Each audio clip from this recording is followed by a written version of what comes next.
Hello everybody, I'm here with wee man Collin.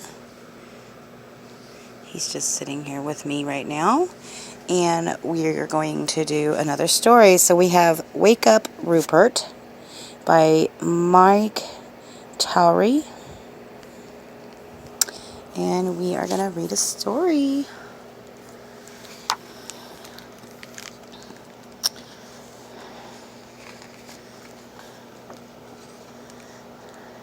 Ready? Every morning when the sun came up, Rupert the rooster crowed, "Cock-a-doodle-doo!" That was his job.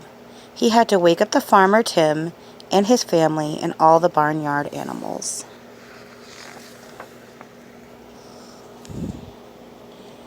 But it was not a perfect job for Rupert because he had a terrible time waking up himself.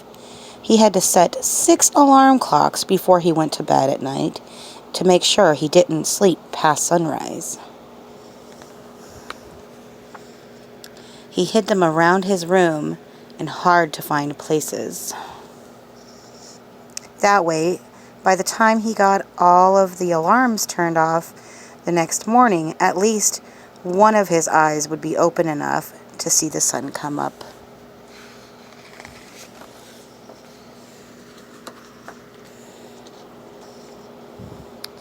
"It's not fair that I have to always get up before everyone else," he complained one day to his best friend, Sherman the sheep. "I need a lot more rest than most roosters." "Hey, I have an idea," said Sherman. "Why don't you teach me how to crow? I'll wake everybody up and you can sleep late." "You would do that for me?" said Rupert. "You're a real pal, Sherman."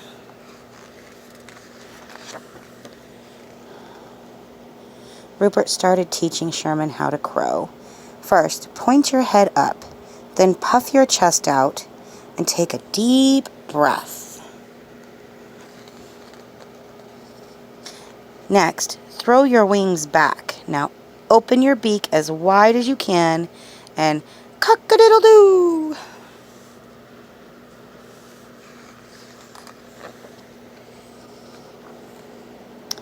"Good," said Rupert, "but louder, way, way louder. Remember, Sherman, your voice is going to have to wake up everybody in this whole big farm." "Don't worry," Sherman called back. When nighttime came, Rupert put his fuzzy slippers over his ears and held them in place with his sleeping cap.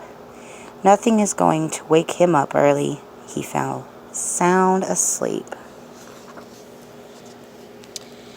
Out in the pasture, Sherman slept too, but it wasn't very long before Sherman had a dream. He dreamed it was already morning. The sun was high and bright. Blue sky had swept right through the 6 ringing alarm clocks.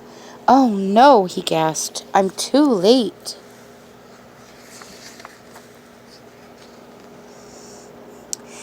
He leaped up with his eyes still closed and pointed his nose at the stars.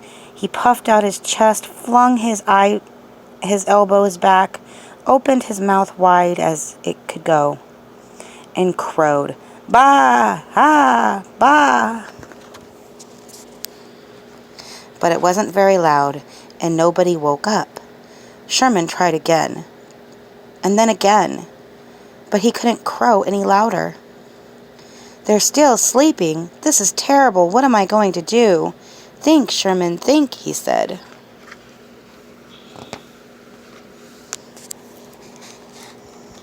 Up in the loft, Rupert was sleeping soundly when suddenly he was awoken by the loudest noise he'd ever heard.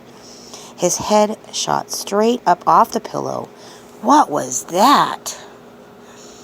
He half scrambled, half flew down the ladder. He ran past the mooing cows and the clucking hens and out through the gate in the locked barn door.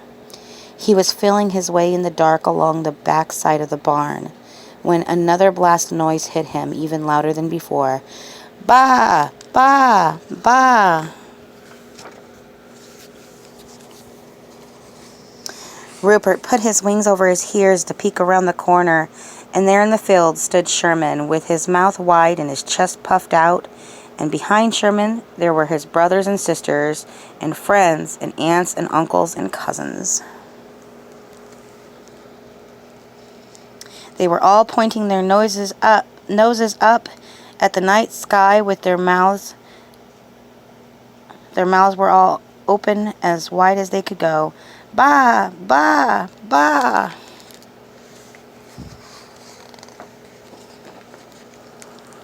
Stop, cried Rupert. Stop. It's in the middle of the night. You'll wake everybody up. But it was too late. Everybody was already awake. The lights were on in the farmer's Tim's wife was already cooking breakfast, and the kids were getting dressed for school.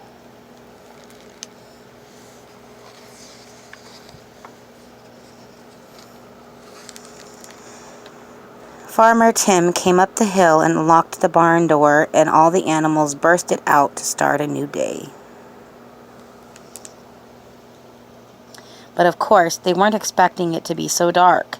The goat didn't see the Farmer Tim and knocked him backward into the water trough.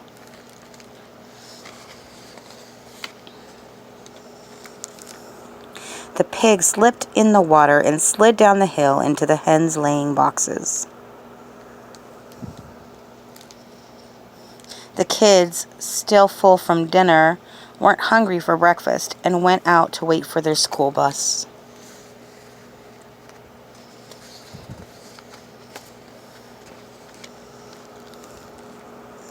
And the cows walked right past the milking barn, clomped into the kitchen, and ate all the pancakes.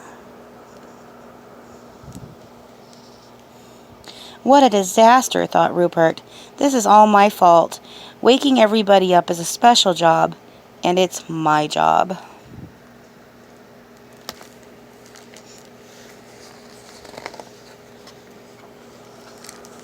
The following morning, the first time ever, Rupert woke up before his alarm clocks went off. Both his eyes were popped wide open. He jumped out of bed and did a deep breathing exercise. Then he went out on his balcony and waited for the sun. And when the first ray of light peeked over the hill, Rupert crowed and crowed. He looked down at the farm with pride as the lights came on and the voices filled the air. Everything was back to the way it always was.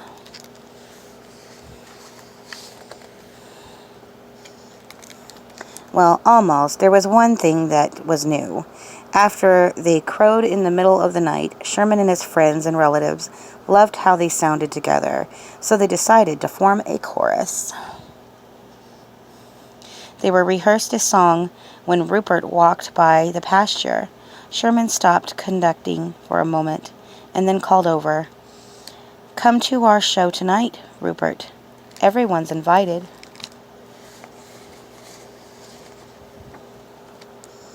And everyone came.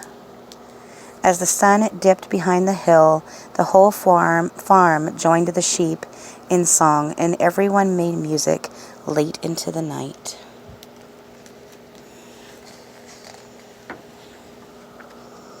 Everyone, that is, except Rupert. He left early to go to bed. He wanted to get up in plenty of time to crow in the morning. The end. So sleep is important and time is important. We hope you enjoyed the story. I think he's ready for his nap. You guys have a good night or a good day. Bye.